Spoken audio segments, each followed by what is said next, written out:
दोस्तों, मूवी की शुरुआत में हम डॉक्टर हेइटर को देखते हैं जो अपनी गाड़ी में बैठकर एक पिक्चर को देख रहा होता है। उस फोटो में 3 डॉग एक के पीछे एक खड़े होते हैं। तभी वहाँ पर एक ट्रक आकर रुकता है। ट्रक का ड्राइवर रोड की साइड झाड़ियों की तरफ जाता है और हल्का होने लगता है। इसके बाद डॉक्टर हेइटर अपनी कार से एक राइफल निकालता है और उसे शूट करके बेहोश कर देता है। फिर हम 2 लड़कियों को देखते हैं जिसमें से एक का नाम जेनी और दूसरी का नाम लिंडसे था। ये दोनों लड़कियां न्यूयॉर्क से थी जो जर्मनी में टूर के लिए आई हुई थी। अब इन दोनों को पार्टी के लिए एक क्लब में जाना था। वैसे तो ये दोनों अक्सर ट्रैवलिंग किया करती थी, पर इन्हें जर्मनी के बारे में कुछ खास जानकारी नहीं थी। फिर ये दोनों अपना क्रेडिट कार्ड लेती हैं और पार्टी के लिए एक रेंटल कार से निकल जाती हैं। लेकिन इन्हें लोकेशन का अच्छे से पता नहीं था, इसलिए ये जंगल के रास्ते काफी दूर निकल जाती हैं और अपना रास्ता भटक जाती हैं। अब जैसे ही ये रास्ता चेंज करने के लिए यू टर्न लेती हैं, तो इनकी कार का टायर पंचर हो जाता है, जिससे ये दोनों काफी ज्यादा घबरा जाती हैं। अब इन दोनों को गाड़ी का टायर चेंज करना नहीं आता था, इसलिए ये मैकेनिक को कॉल करने की कोशिश करती हैं। लेकिन इस जंगल में नेटवर्क सिग्नल नहीं होता। अब इन्हें जंगल में दूर दूर तक कोई भी नहीं दिखाई देता, जिससे ये डिसाइड करती हैं कि इन्हें कार के अंदर ही रहना चाहिए। तभी उस रास्ते से एक कार गुजरती है, जिसे देखकर ये दोनों उससे हेल्प लेने की कोशिश करती हैं। उस कार में एक ओल्ड आदमी बैठा होता है जो इन दोनों को कार में अकेला देखकर काफी अजीब बर्ताव करता है, जिससे ये दोनों डर जाती हैं और कार को अंदर से लॉक कर देती हैं। तभी वो ओल्ड मैन अपनी कार लेकर यहाँ से चला जाता है। इसके बाद ये दोनों आसपास किसी घर को ढूंढने लगती हैं ताकि ये वहाँ जाकर हेल्प ले सके।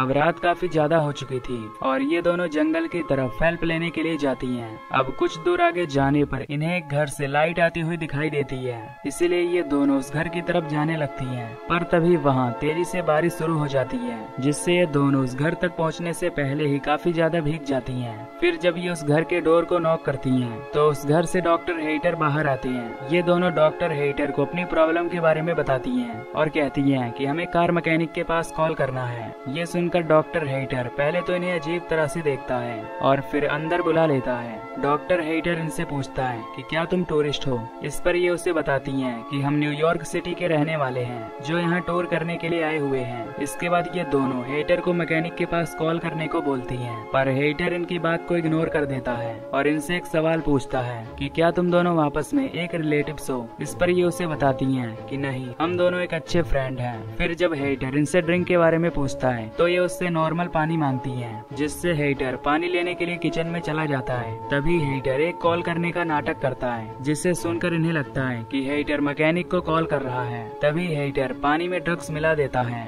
और इन दोनों को पीने के लिए दे देता है। फिर लिंडसे उसे पी लेती है, लेकिन जेनी से पानी की गिलास नीचे गिर जाती है, जिसे देखकर हेइटर उस पर काफी गुस्सा करता है और पानी को साफ करने के लिए टॉवेल लेने बेसमेंट में जाने लगता है। बेसमेंट में हेइटर एक इंजेक्शन को फिल करता है। दूसरी तरफ लिंडसे जेनी से कहती है कि मुझे अजीब तरीके से थकान महसूस हो रही है। इससे हमें पता चलता है कि लिंडसे पर ड्रग्स का असर हो रहा है। अब जेनी लिंडसे की हालत देखकर काफी ज्यादा घबरा जाती है और हेइटर को फिर से कॉल करने के लिए बोलती है, लेकिन हेइटर इस बार भी उसकी बात इग्नोर कर देता है। तभी हेइटर वो इंजेक्शन जेनी के गर्दन में लगा देता है, जिससे जेनी मौके पर ही बेहोश हो जाती है। फिर हेइटर अपना ब्रेकफास्ट लेने लगता है। तभी जेनी और लिंडसे को होश आता है, जो खुद को हेइटर के लैब में पाती हैं, जहां हेइटर ने इनके हाथ और पैर को बेड से बांध दिया होता है। तभी इन्हें वहां पर एक और आदमी दिखाई देता है, जो वही ट्रक ड्राइवर होता है जिसे हेइटर ने गन से शूट करके बेहोश किया था।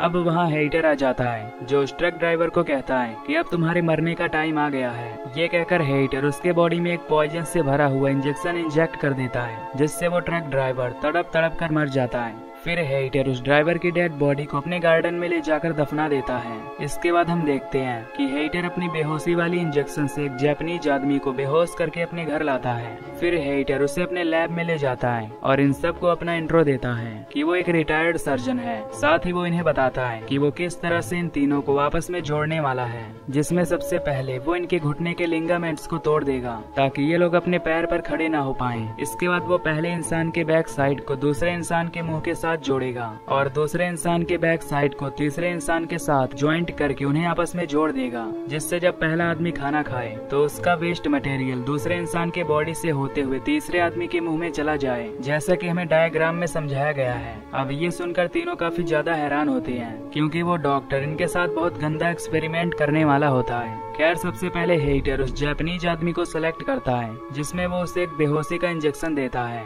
ये देखकर जेनी जोर जोर से चिल्लाने लगती है, लेकिन वहाँ कोई भी उसकी हेल्प करने वाला नहीं था। अब हेटर जेनी के पास जाकर उसे भी बेहोशी का इंजेक्शन लगाने की कोशिश करता है। तभी लिंडसे अपने दांतों की मदद से रस्सियों को खोल देती है और वहाँ से भागने लगती है, लेकिन उसके हाथ में एक निडल लगी हुई थी, जिसके कारण उसके दांत की चमड़ी कट जाती है और उसे काफी ब्लीडिंग होने लगती है। पर वो किसी तरह एक रूम में चली जाती है और उसका डोर लॉक कर देती है। तभी हेटर वहाँ आकर उस रूम के विंडो को तोड़ देता है। ये देखकर लिंडसे वहाँ से भागने लगती है। फिर लिंडसे स्विमिंग पूल में कूद जाती है। हेटर भी उसे ढूंढते हुए वहाँ आ जाता है, जो लिंडसे को गन पॉइंट पर ले लेता है, लेकिन लिंडसे पूल के नीचे से जाने लगती है। इसी बीच वहाँ की सभी लाइट्स ऑफ हो जाती हैं, जिसका फायदा उठाकर लिंडसे वहाँ से भागने लगती है। लिंडसे भागती हुई जेनी के पास पहुँचती है, लेकिन जेनी बेहोशी की हालत में थी, इसीलिए लिंडसे उसे घसीटते हुए बाहर ले जाने लगती है। तभी हेटर जेनी पर पीछे से अटैक करके उसे बेहोश कर देता है। इसके बाद हेटर दोबारा से इन दोनों को अपने लैब में ले जाता है और इनका ऑपरेशन शुरू कर देता है। सबसे पहले वो इनके लिगामेंट्स को निकालता है और फिर वो लिंडसे और जेनी के जबड़े को बाहर निकाल देता है। इसके बाद वो मार्कर से इनके बैक साइड को पॉइंट करता है और काफी लंबी सर्जरी के बाद इन्हें आपस में जोड़ देता है। फिर हेटर अपने घर के उस टूटे हुए शीशे को फिक्स करवा देता है। अब हम देखते हैं कि हेटर का बनाया हुआ ह्यूमन सेंटीपीड फाइनली कंप्लीट हो चुका है। उन तीनों के जख्म अभी भी ठीक से भरे नहीं होते, पर हेटर जबरदस्ती उन्हें खड़ा करने की कोशिश करता है। सबसे आगे वो जापानीज आदमी होता है और उसके पीछे लिंडसे और लास्ट में जेनी होती है, पर हेटर इन्हें जबरदस्ती खड़ा करके इनकी फोटोज लेने लगता है। फिर वो इन तीनों को मिरर में दिखाता है, जिसमें ये लोग अपनी हालत देखकर रोने लगते हैं। फिर हेटर इन्हें पिंजरे में बंद कर देता है और इनके साथ जानवरों जैसा बिहेव करता है। अब काफी दिनों तक ऐसा ही चलता है, जहाँ हेटर उस जापानीज आदमी को एक कुत्ते की तरह खाना देता है। तभी वो जापानीज आदमी मौका पाकर हेटर के पैर को काट लेता है, जिससे हेटर गुस्से में उसे बहुत मारता है और कहता है कि अगर तुमने दोबारा ऐसा करने की कोशिश की तो मैं तुम्हें बुरी तरह मार डालूंगा। इसके बाद हेटर इन्हें ग्राउंड में ले जाता है और इनके साथ बुरा बर्ताव करता है। तभी जापानीज आदमी को तेजी से वॉशरूम लगता है, जिससे वो अपना वेस्ट छोड़ने लगता है। फिर वो वेस्ट लिंडसे के मुंह में चला जाता है और लिंडसे को मजबूरन उसे निगलना पड़ता है, जो कि इस मूवी का काफी घिनौना सीन होता है। अब एक दिन हेटर इनका चेकअप करता है, जिसमें उसे पता चलता है कि वो जापानीज आदमी ठीक है, पर लिंडसे को कॉन्स्टिपेशन हो गया है, क्योंकि लिंडसे उस आदमी का वेस्ट मटेरियल डाइजेस्ट नहीं कर पा रही थी, जबकि जेनी काफी कमजोर हो चुकी होती है। इसीलिए हेटर जेनी की जगह किसी दूसरे आदमी को सेट करने का प्लान बनाता है। तभी कोई हेटर के दरवाजे को नॉक करता है। हेटर दरवाजा खोलता है तो उसे दो पुलिस ऑफिसर दिखाई देते हैं, जो लिंडसे और जेनी को ढूंढते हुए यहाँ आए थे, क्योंकि उनकी कार हेटर के घर से कुछ ही दूरी पर थी। अब हेटर इन्हें बताता है कि वो एक डॉक्टर है, जो अपने काम में काफी बिजी रहता है, जिसकी वजह से उसे बाहर जाने का टाइम नहीं मिलता, इसीलिए ही उसे किसी के बारे में पता नहीं है। तभी हेटर ऑफिसर्स को पानी के लिए पूछता है, लेकिन वे ऑफिसर उससे कॉफी मांगते हैं, पर हेटर उसे बताता है कि मेरे पास केवल पानी ही मिल पाएगा, इसलिए तुम पानी पीकर ही जाओ। ये कहकर हेटर पानी लेने के लिए किचन में जाता है और पानी में ड्रग्स मिलाकर इनके पास लाता है। अब उनमें से एक ऑफिसर पानी पी लेता है, पर दूसरा ऑफिसर पानी नहीं पीता। हेटर जबरदस्ती उसे पानी देने लगता है, जिससे वो पानी की ग्लास नीचे गिर जाती है। फिर हेटर टॉवेल का बहाना लेकर अंदर जाता है, जहां वो अपनी बेहोशी की इंजेक्शन लेकर वापस आता है,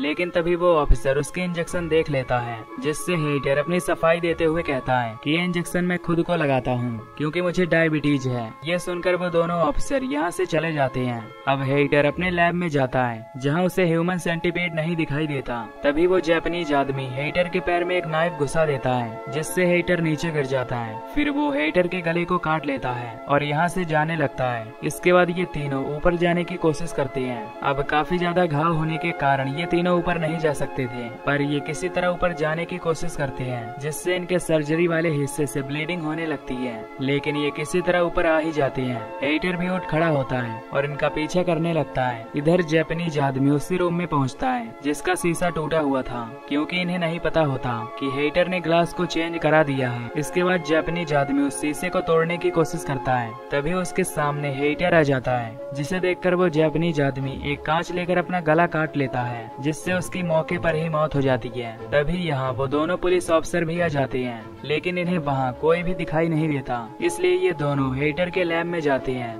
पर वहाँ पर भी कोई मौजूद नहीं था। तभी उनमें से एक पुलिस ऑफिसर को ड्रग्स का नशा होने लगता है, जबकि दूसरा ऑफिसर हेटर को ढूंढते हुए दूसरे कमरे में जाता है, जहाँ उसे ये तीनों लोग मिल जाते हैं जो कि अब ह्यूमन सेंटीपीड बन चुके थे।